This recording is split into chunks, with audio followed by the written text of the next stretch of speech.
Selamat pagi, selamat siang, selamat sore, dan selamat malam.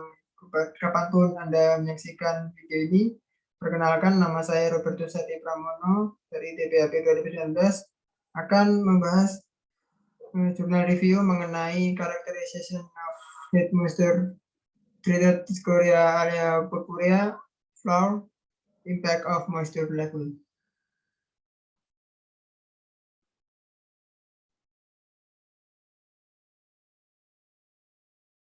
Lanjut, kemudian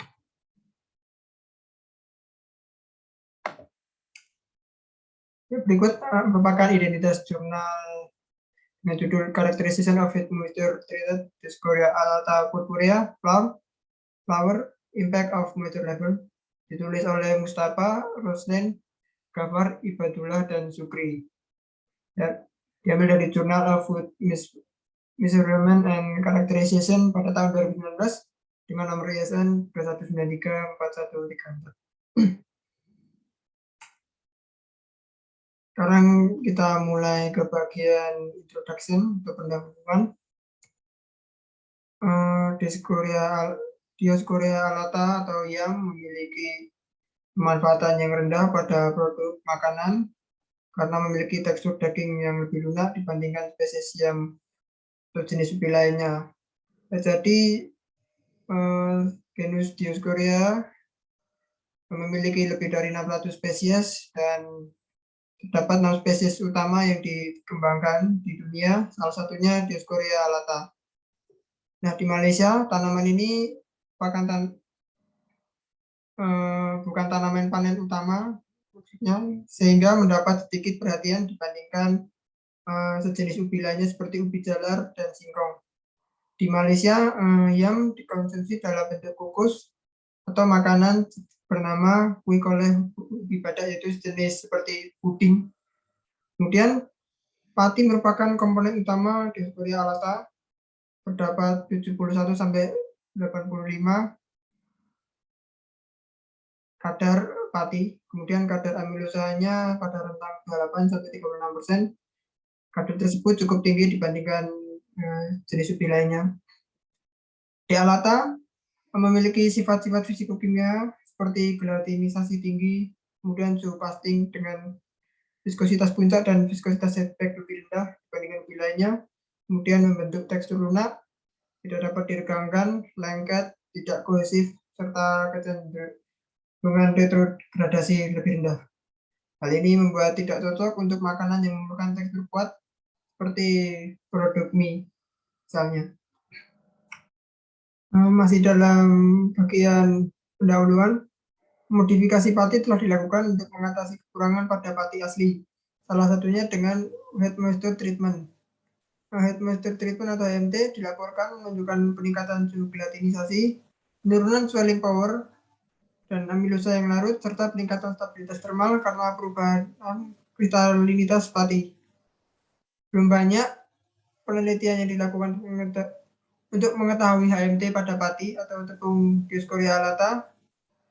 Kemudian sifat fisikokimia ditentukan untuk mengetahui lebih lanjut potensi aplikasi YAM pada industri makanan.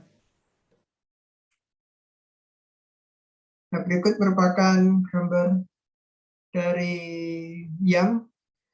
Di sini digunakan purple YAM atau YAM warna ungu, dan gambar di kiri bawah merupakan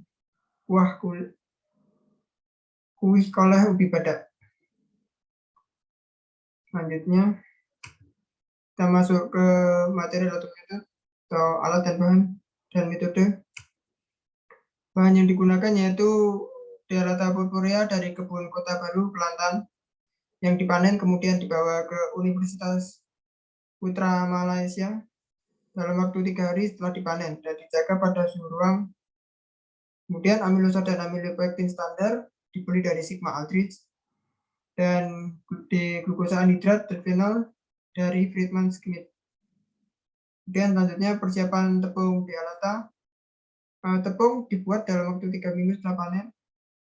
Dan langkah pembuatannya yaitu pencucian, kemudian pengupasan dan pemotongan dalam bentuk chip dengan ketebalan 2 mm, pengeringan dengan hot air dryer suhu 50 derajat untuk mencapai kadar air sekitar 10%, penepungan dan pengayaan sampai kurang lebih sama dengan 425 mikrometer, dan penyimpanan pada wadah kaca rapat. Selanjutnya itu perlakuan head moisture treatment tepung Dealata purpurea. Kadar air tepung asli Dioscorea alata sebesar 150 gram disesuaikan menjadi 20 dan 25 dan 30% kadar air dengan penyemprotan yang sesuai dengan jumlah air ke tepung yang disebarkan tipis di atas nampan. Kemudian tepung dicampur selama proses. Kadar air tepung yang diatur mengikuti persamaan berikut. Dengan keterangan W sama dengan air yang ditambahkan, MF sama dengan kadar air akhir tepung, dan MD kadar air awal tepung, serta S merupakan berat tepung dalam gram. Setelah dilakukan perlakuan penambahan kadar air, sampel yang telah disesuaikan kelembabannya kemudian dimasukkan ke dalam wadah kedap udara, di wadah kaca tertutup, kemudian dibiarkan semalaman pada suhu lingkungan untuk menyeimbangkan kelembaban supaya kelembabannya konstan atau kadar airnya konstan. Kemudian setelah itu HMT dilakukan pada suhu 105 derajat Celcius selama 24 jam, diikuti dengan air drying hingga kadar air 10%. Sampel yang tidak melalui HMT atau disebut dengan tepung asli, atau di penelitian ini disebut native flour, yang dianggap sebagai kontrol. Kemudian berdasarkan tingkat kelembabannya yaitu 20, 25, dan 30%, pengakuan HMT tepung diberi label sebagai HMT 20, 25, dan 30. Selanjutnya yaitu penentuan kadar amilosa. Berikut ini merupakan langkah-langkah penentuan kadar amilosa, yaitu pertama, sampel tepung difatted 0,1 gram diukur pada lab ukur 100 ml, kemudian dicampur dengan 1 ml etanol 95% dan 9 ml NaOH1 normal. Kemudian campuran dipanaskan pada suhu 95 derajat selama 30 menit, diikuti dengan penambahan aquades sampai tanda batas. Selanjutnya 5 ml campuran diambil dan dimasukkan ke dalam lab ukur yang baru, diikuti dengan penambahan 1 ml asam asetat dan 1 ml lautan iodin, kemudian 2 ml, dan penambahan aquades sampai tanda batas. Dan larutan ditaruh di tempat gelap selama 20 menit, lalu diukur absorbansinya pada panjang gelombang 620 nanometer. Pembuatan kurva standar juga dilakukan dengan pencampuran amilosa dan amilopektin standar pada rasio yang berbeda. Itu perbandingannya 100 banding 0, 80 banding 20, sampai 0 banding 100. Selanjutnya yaitu penentuan sifat thermal atau thermal properties. Sampel sebesar 3 mg dicampur dengan 6 mg aquades dalam 40 ml pada panci aluminium. Dan panci yang disegel dibiarkan pada suhu 4 derajat selama 24 jam. Selanjutnya sampel diamati dari 25 derajat Celcius sampai 100 derajat Celcius pada kecepatan 5 derajat Celcius per menit. Panci kosong digunakan sebagai referensi. Selanjutnya suhu transisi seperti suhu onset yang disimbolkan dengan T0, TO, maksud saya, puncak dengan TP, dan titik akhir disimbolkan dengan TE, dan entalpi gelatinisasi juga dicatat. Selanjutnya penentuan swelling power. Swelling power sendiri merupakan pembengkakan granula pati karena terjadi proses gelatinisasi atau pertambahan berat dan volume maksimum yang dialami pati dalam air. Langkah-langkah dalam penentuan swelling power yaitu tepung pada aquades dipanaskan di water shaker pada suhu 55, 65, 75, 85, dan 95 derajat Celcius selama 30 menit. Kemudian sampel yang sudah dingin disentrifugasi pada 3000 rpm selama 15 menit pada suhu lingkungan. Selanjutnya residu hasil sentrifugasi ditimbang dan diukur swelling power-nya dengan rumus di bawah ini, yaitu berat endapan per berat tepung. Selanjutnya penentuan leaching karbohidrat. Penentuan ini dilakukan dengan supernatant yang diperoleh dari uji swelling power pada 55 derajat Celcius, 75 derajat, dan 95 derajat Celcius.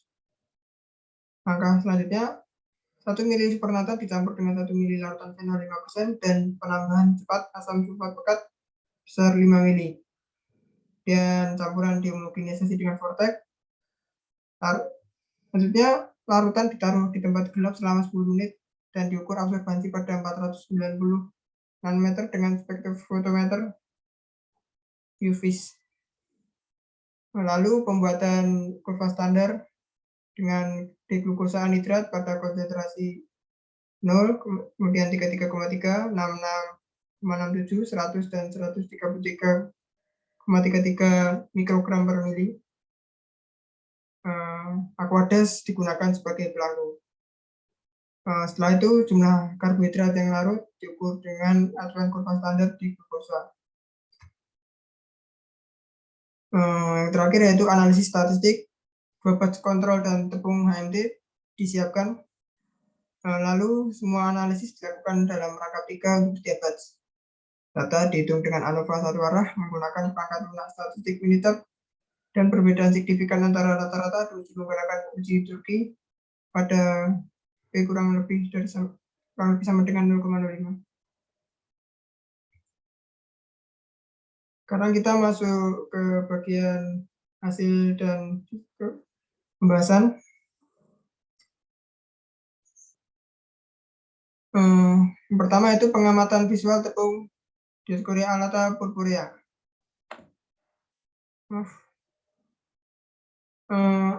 Berikut ini gambar dari tepung Dioscorea area purpurea.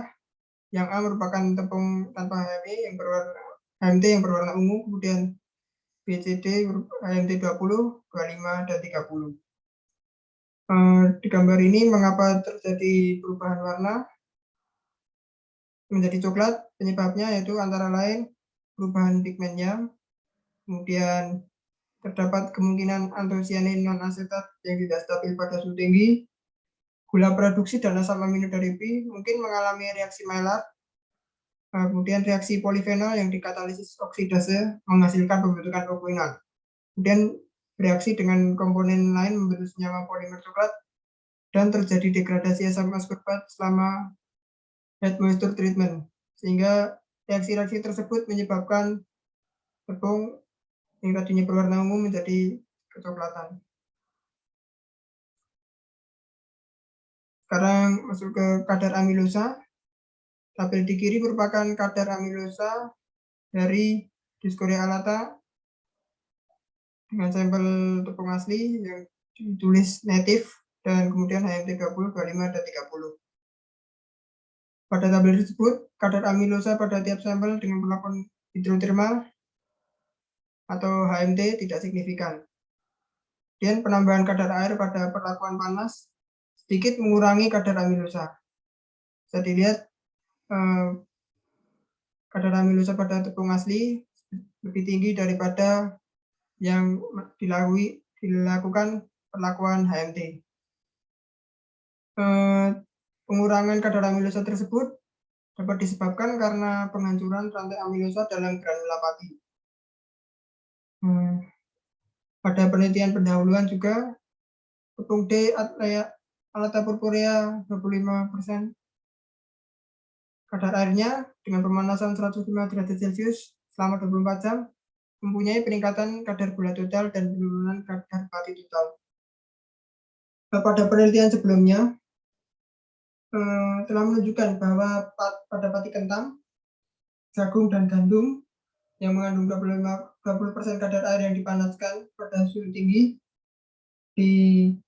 depolimerisasi dengan jumlah kecil jika glukosa terdeteksi dalam fraksi yang larut dalam air dari pati yang dipanaskan tersebut.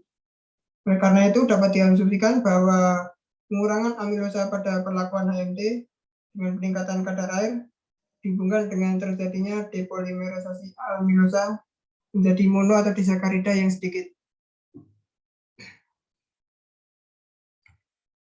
Selanjutnya sifat termal. Peningkatan kadar air selama head moisture treatment secara signifikan mengubah suhu onset dan suhu puncak menjadi lebih tinggi. Tren yang mirip juga ditunjukkan pada suhu akhir E. Dan peningkatan suhu gelatinisasi dikaitkan dengan penguatan jaringan molekul pati di dalam granula, peningkatan rantai amilosa dan interaksi rantai amilosa-amilopektin yang luluh selama HMT, menyebabkan pembentukan kompleks yang mengurangi mobilitas rantai amilopektin dan bagian amorf.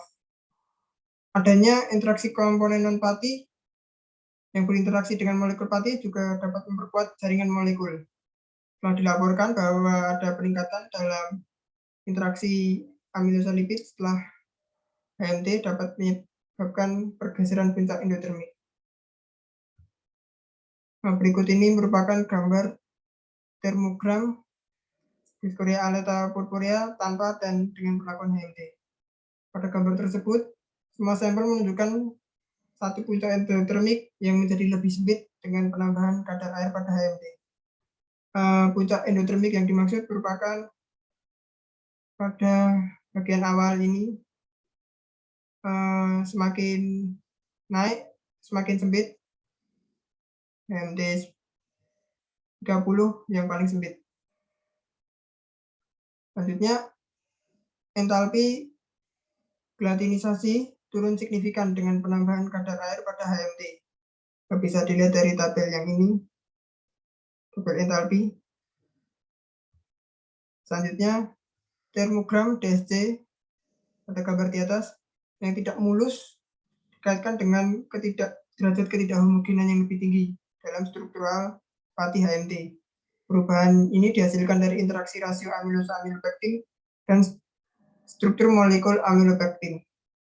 Kemudian penurunan entalpi gelatinisasi dapat disebabkan oleh jumlah heliks ganda yang sedikit pada pati. Selain itu, kadar air yang semakin tinggi dapat memudahkan peleburan heliks ganda selama HMT. Selanjutnya kita masuk ke bagian swelling power. Di dalam grafik tersebut, peningkatan tajam swelling power diamati pada suhu antara 75 dan 85 derajat Celcius. Kemudian pada suhu tertinggi menghasilkan swelling power tertinggi untuk semua sampel, yaitu di suhu 95 derajat Celcius. Selanjutnya, swelling power tepung asli besar 5,03 sampai 10,66 gram per gram, secara signifikan lebih tinggi daripada tepung HMT.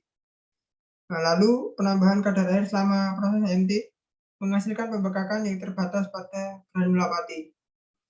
Setelah itu, swelling power berbanding terbalik dengan suhu gelatinisasi. Maksudnya adalah suhu gelatinisasi pada tepung HMT yang memiliki kadar yang lebih tinggi memiliki suhu gelatinisasi yang tinggi, namun swelling power-nya paling rendah. Misalnya pada tepung HMT 30 memiliki suhu gelatinisasi tertinggi, namun swelling power-nya terendah.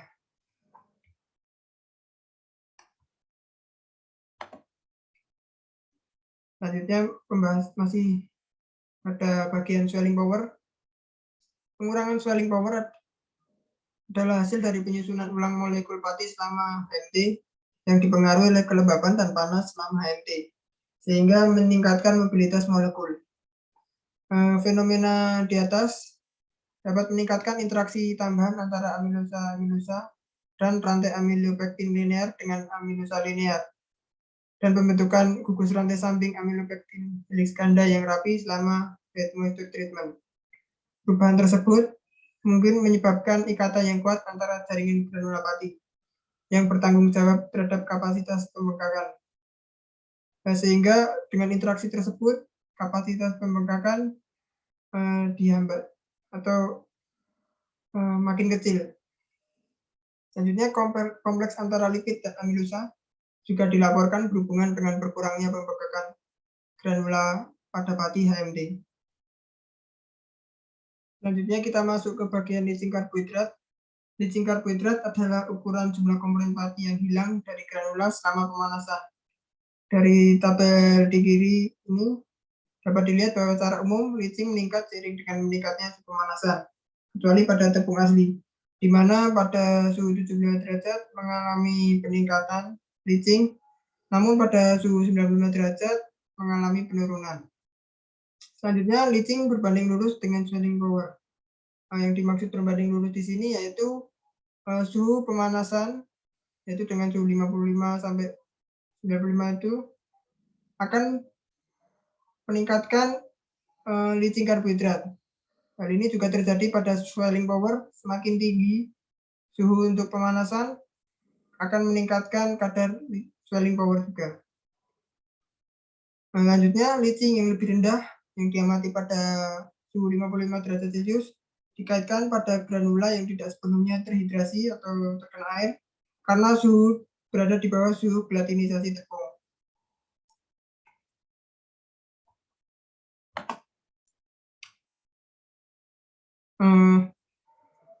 Selanjutnya, masih membahas pada tabel ini, pada suhu 55 derajat Celcius, struktur granula dan sebagian besar kristalit pati masih dalam keadaan utuh, sehingga mencegah jumlah leaching. Leaching yang lebih besar pada suhu yang lebih tinggi dapat disebabkan karena secara signifikan membengkak atau mengalami swelling, sehingga menciptakan struktur yang longgar dan menyebabkan komponen yang lebih larut keluar dari granula. Perbedaan tidak nyata dalam leaching yang dipanaskan pada 95 derajat antara tepung asli dan yang diberi perlakuan head moisture mungkin dikaitkan dengan destabilisasi helix ganda aminopektin atau pembentukan rantai linear yang lebih pendek dalam jumlah besar selama HMT, sehingga menyebabkan leaching pada suhu pemanasan tinggi.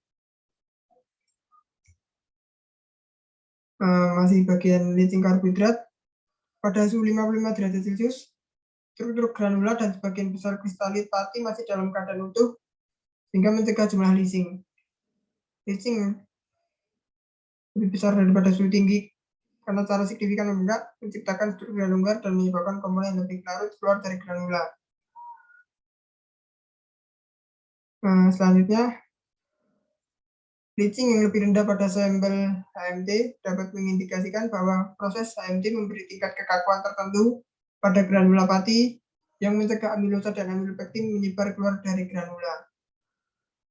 Tepung Dioscorea alata HMT yang memiliki leaching lebih rendah dapat mencegah cooking loss atau berat yang hilang selama pemasakan pada produk yang dibuat dengan tepung yang diolah dengan HMT.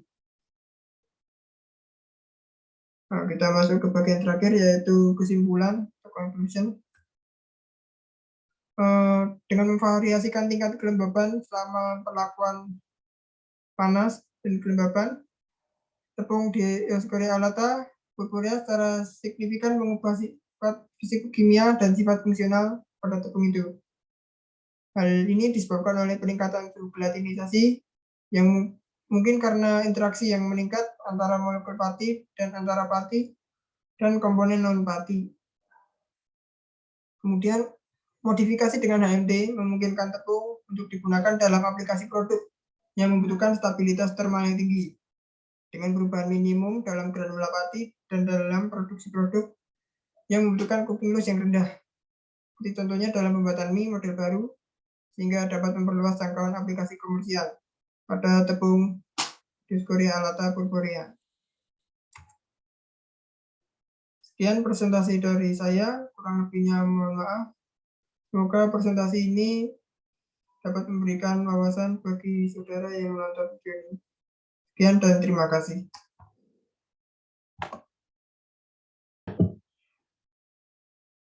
Lalu, sekarang saya akan menjawab pertanyaan yang sudah teman-teman berikan mengenai jurnal yang sudah saya sampaikan.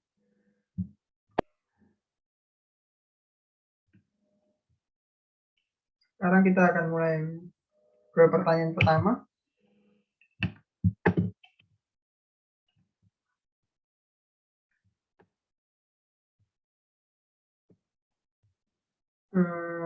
Yang pertama, apakah bisa dijelaskan lebih lanjut mengenai degradasi asam ascorbat selama head moisture treatment? Apa produk dari reaksi degradasinya dan kenapa ketika diberi HMT tidak terjadi degradasi? Pertama, menurut penelitian yang dilakukan Yuan dan Chen, setelah larutan asam ascorbat dipanaskan pada suhu 100 derajat Celcius selama 2 jam, akan terbentuk reaksi 4 produk degradasi, yaitu furfural, asam 2 furat, 3 hidroksi 2 piron, dan senyawa yang tidak dikenal. Nah, sementara itu HMT pada penelitian ini digunakan pada suhu 105 derajat Celcius selama 24 jam. Kemudian vitamin C sendiri atau asam askorbat merupakan senyawa yang sangat sensitif terhadap panas dan air sehingga mudah terdegradasi. Selanjutnya pertanyaan yang kedua.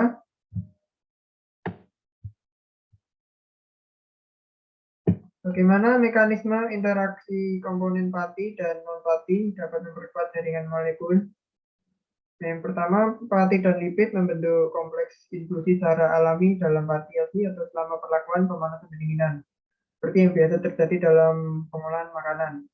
Pembentukan dan stabilisasi kompleks ini melibatkan serangkaian interaksi non-kovalen, termasuk ikatan hidrogen, ikatan hidrofobik, dan gaya van der Waals.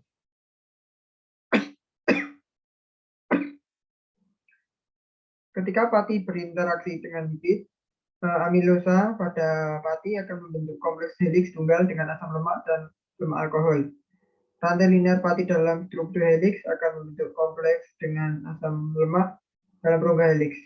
Kemudian pati akan saling mengikat dan sulit dihidrolisis oleh enzim amilase. Kompleks amilosa lipid ini stabil terhadap pemalasan, sehingga karena jaringan molekulnya saling menguat. Selama pengolahan makanan bertepung, pembentukan kompleks amilosa lipid dapat mengurangi kelarutan pati dalam air, mengubah sifat reologi pasta, mengurangi kapasitas pembengkakan atau swelling, meningkatkan suhu gelatinisasi, dan menurunkan retrogradasi dan kekakuan gel. Pertanyaan ketiga, bagaimana mekanisme reaksi okuinon dengan komponen lain dalam pembentukan senyawa polimer coklat pada tepung Dioscorea alata? Pertama, senyawa polifenol dalam yam atau ubi Dioscorea alata mengalami reaksi yang dikatalisis polifenol oksidase, menghasilkan pembentukan ortokuinon, yang selanjutnya bereaksi dengan komponen lain membentuk senyawa polimer berwarna coklat. Ortokuinon selanjutnya mengalami polimerisasi non-enzimatik atau berinteraksi dengan senyawa lain, seperti triol, asam amino, peptida, dan membentuk produk berwarna.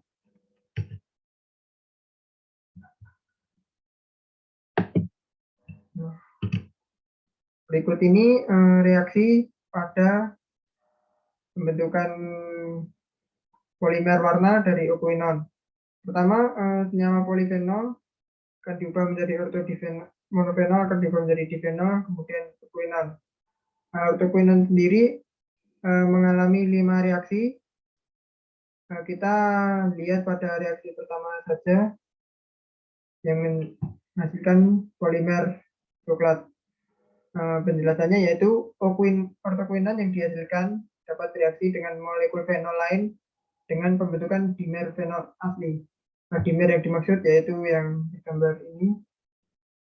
Kemudian dimer ini dengan struktur difenolik dapat dioksidasi baik secara enzimatis atau oleh ortokuinon lain menjadi polimer coklat. Yang dimaksud dioksidasi yaitu dengan PPO ini polifenol oksidase atau dengan ortokuinon, sehingga akan dihasilkan polimer berwarna coklat.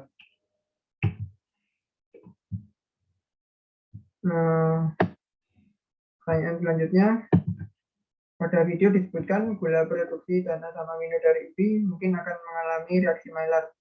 Asam amino apakah yang terkandung dalam ubi? Pada spesies Dioscorea alata memiliki asam amino dominan berupa asam glutamat besar 6,29 gram per 100 gram protein dan asam aspartat besar 8,12 gram per 100 gram protein.